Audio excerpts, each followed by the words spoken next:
मैं हूं पुनीत शर्मा ज्योतिषाचार्य और आज के इस वीडियो को बनाने का उद्देश्य सिर्फ इतना सा है कि आप लोगों को मैं कुछ ऐसे फैक्ट्स बता पाऊँ जो कि वास्तु करते वक्त ध्यान रखने जरूरी होते हैं और जिनकी वजह से ही वास्तु जो है करवाने से लोग हिचकते हैं। उन्हें ऐसा लगता है कि अगर आप वास्तु के लिए किसी को बुला लेते हैं तो शायद आपके घर को के ऊपर आपका बहुत ज़्यादा पैसा खर्च होने वाला है, क्योंकि आपको तोड़ फोड़ करनी पड़ेगी, करेक्शंस करने पड़ेंगे और हो सकता है कि कुछ एक ऐसी चीज़ें जब आपकी जानकारी में आए और आप उसको ठीक करवा पाने के लिए सामर्थ्य ना रखते हो तो आप उस वहम और उस शंका के साथ कैसे चल पाएंगे उस घर के अंदर। तो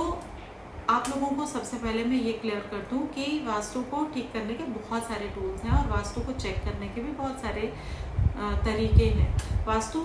में हर डायरेक्शन अपने आप में अपना महत्व रखती है और आपका जो कारोबार है सबसे पहले ये देखना है कि घर के अंदर रहने वाले लोग किस तरह के व्यवसाय से जुड़े हुए हैं। अगर हम इस छोटी छोटी चीज़ों को भी ध्यान में नहीं रखते हैं और घर का जो मुख्य जो आजीविका चलाने वाला मेन जो व्यक्ति है उसका जो चार्ट है वो भी अपना महत्व रखता है, लेकिन सबसे ज़्यादा जरूरी होता है वो समय और वो दिन, जिस दिन आप वास्तु को करने के लिए अपने क्लाइंट से मिलने जाते हैं, यानी कि वो विजिटिंग आवर्स जिस टाइम आपने क्लाइंट के घर पे जाके वास्तु करने का समय फिक्स किया, उस समय का जो प्रश्न कुंडली बनेगी, उस समय की जो जन्म पत्री बनेगी, उसकी इम्पोर्टेंस को कभी भी इग्नोर नहीं करना होता है, क्योंकि वो हमें बता देती है एग्जैक्टली वो प्लेसेस जहाँ पे जियोपैथिक स्ट्रेस उस घर के अंदर हमें मिलने वाला है। आपको 6, 8 और 12 ये 3 राशियों की स्थिति उस प्रश्न कुंडली के अंदर घर में पैर रखने से पहले ही मिल जाती है। जब आपको वो क्लियर हो गया कि आपके 6, 8, 12 यानी कि जियोपैथिक स्ट्रेस एरिया वाले जो पोर्शंस हैं वो घर के अंदर कहाँ पे हैं, तो आपके लिए उन लोगों को अलर्ट करना, उनके हेल्थ के मैटर्स को प्रोटेक्ट करना और उनकी लाइफ में जो करियर को लेके, फाइनेंसिस को लेके, उनके लाइफ में रिलेशनशिप्स को लेके जो इश्यूज हैं उन्हें बैलेंस आउट करना बहुत इजी हो जाता है। तो न्यू विजन वास्तु हमेशा ध्यान रखता है, यानी कि अगर कोई मेरा अपना केस होता है, केस स्टडी होती है, तो मैं इन चीज़ों का बहुत ज़्यादा ध्यान रखती हूँ कि उस समय की प्रश्न कुंडली का महत्व, उस जगह की जो लैंड की जियोपैथिक स्ट्रेस एरियाज हैं उनको आइडेंटिफाई करना, उसके बाद में उन लोगों की रिक्वायरमेंट्स जो उस घर में रहते हैं, उनका व्यवसाय, इन चीज़ों की जानकारी होना ये बहुत ज़्यादा ज़रूरी है। इसे हम कहते हैं जो फर्स्ट हैंड इंफॉर्मेशन है उसको एक कॉपी पे नोट किया जाता है, उसके बाद उनके रिक्वायरमेंट्स पूछे जाते हैं, उसके बाद में वहाँ का जियोपैथिक स्ट्रेस फाइंड आउट किया जाता है, फिर देखी जाती है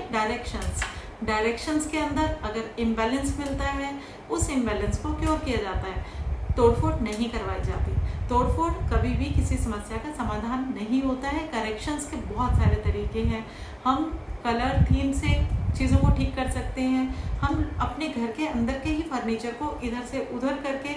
आपके घर के अंदर जो एनर्जी फील्ड है उसके बैलेंस को क्रिएट कर सकते हैं। तो बहुत सारी टेक्निक्स हैं, डाउजिंग के थ्रू हम कर सकते हैं, स्पिरिचुअल रिस्पॉन्स थेरेपी के थ्रू हम उसको ठीक कर सकते हैं, वहाँ पे पिरामिड थेरेपीज कर सकते हैं, पिरामिड्स के थ्रू, पिरामिड्स एम्पलीफायर्स का काम करते हैं। जहाँ की भी एनर्जी नेगेटिव आपको ज़्यादा मिलती है वहाँ पे अगर आप पिरामिड्स को एनर्जाइज करके चैनलाइज करते हैं, एनर्जीज को प्लेस कर देते हैं, तो वो एम्पलीफाई का काम करेंगे, साथ में वहाँ की एनर्जीज को वो प्योरिफिकेशन का कार्य करते हैं। तो इस तरह से आपके पास हर तरह के समाधान है। तो क्यों आप फिजिकल, मेंटल, इमोशनल और फाइनेंशियल सभी तरह के प्रॉब्लम्स को झेलते हुए चलते जा रहे हो, आप क्यों नहीं हमें कंसल्ट करते, क्यों नहीं आप वास्तु विजिट के लिए हमें एक बार एक सेशन के लिए बुलाते, क्योंकि इनमें बहुत इजी सॉल्यूशंस हम आपको प्रोवाइड करेंगे। आपको अगर किसी भी तरह की समस्या है, क्योंकि इतने सारे क्लाइंट्स के साथ काम करने के बाद में, इतनी अच्छी फीडबैक के बाद में और इस कंपनी की ग्रोथ में आप लोगों का ही साथ है, हमारी जो जर्नी है वो आप लोगों के बिना अधूरी है। आप लोगों का ही सहयोग है कि आज हम इस मुकाम पे बैठ के इतनी बड़ी बड़ी बातें, इतने बड़े बड़े प्रॉमिसेस आप लोगों के साथ कर पा रहे हैं कि आपका ये कार्य चुटकियों में ठीक हो जाएगा। अगर आप भी अपनी समस्याओं का समाधान चाहते हैं तो गॉड ग्रेस एंटरप्राइजेस यानी कि न्यू विजन वास्तु हमारी जो कंपनीज हैं बिना देरी के आप भी अपना सेशन हम लोगों के साथ बुक करा सकते हैं। आपको इजी सॉल्यूशंस प्रोवाइड करेगी Godrej company new vision vastu. आप लोगों का फीडबैक जो है वो उसकी हमेशा हमें इंतज़ार रहती है, क्योंकि फीडबैक ही है जिसकी वजह से और कुछ न्यू एक्सपीरियंसेस हम लोगों तक पहुंचते हैं, और उसके अनुभव को और ज़्यादा अच्छा करने के लिए और ज़्यादा अच्छे रिजल्ट्स आपके लिए मैनिफेस्ट करने के लिए हम लोग फिर प्रयासरत रहते हैं। आप लोगों का प्यार, आप लोगों के सहयोग के लिए हमेशा मैं कृतज्ञ हूँ। गॉडरेज टीवी चैनल के न्यू व्यूअर्स से सिर्फ इतना रिक्वेस्ट करूँगी कि आप हमारे चैनल को सब्सक्राइब कीजिए, बेल बटन आप हिट कीजिए ताकि न्यू वीडियोस, न्यू इन्फॉर्मेशंस आप तक समय रहते पहुंच पाएँ। आप लोगों के लिए जैसे मैं हर बार एक टिप जरूर देती हूँ, एक रेमेडी आप लोगों के लिए ज़रूर देती हूँ जो आप लोगों के काम आए। तो आज की जो रेमेडी है वो वास्तु से जुड़ी हुई रेमेडी है। आप लोगों को अपने घर के अंदर जब भी अनइजीनेस महसूस होती है, जब भी आपको ये लगता है कि आपके घर की एनर्जीज बहुत ज़्यादा हैवी हैं, अच्छा महसूस नहीं हो रहा है, तो आप लोग अपने घर के अंदर ब्रह्म स्थान की ऊर्जाओं को शोधित करने का जरूर एक प्रयोग रोज करें। यानी कि जो भी आपके घर का ब्रह्म स्थान है उसको फाइंड आउट कीजिए, लोकेट कीजिए, उसमें आप रंगोली बनाइए। रंगोली बनाने के बाद में आप उस जगह के ऊपर एक छोटा सा घी का 5 मुख वाला दीपक जो है प्रज्वलित कर सकते हैं, कम से कम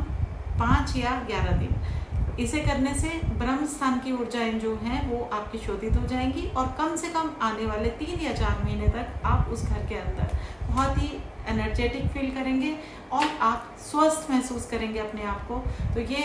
एनर्जी को एक्टिवेशन का बहुत ही आसान तरीका है। रंगोली बनाइए, उसमें येलो कलर यूज़ कीजिए। रंगोली बनाने के बाद में आप उसके बीच में एक दीपक 5 मुखी गाय के घी से प्रज्वलित कीजिए। यह तरीका आप 5 दिन या 11 दिन आप कर सकते हैं, और इसे करने के बाद में आप महसूस करेंगे आपके घर की ऊर्जा बहुत ज़्यादा अच्छी हो गई है। आप अपने घर के अंदर बहुत ही प्रसन्नचित्त होके और बहुत ही अच्छे मूड के अंदर कार्य कर पा रही हैं। हैवीनेस वहाँ से छूमंत हो गई है। तो ये एक छोटा सा उपाय आप लोगों के लिए आज मैंने शेयर किया।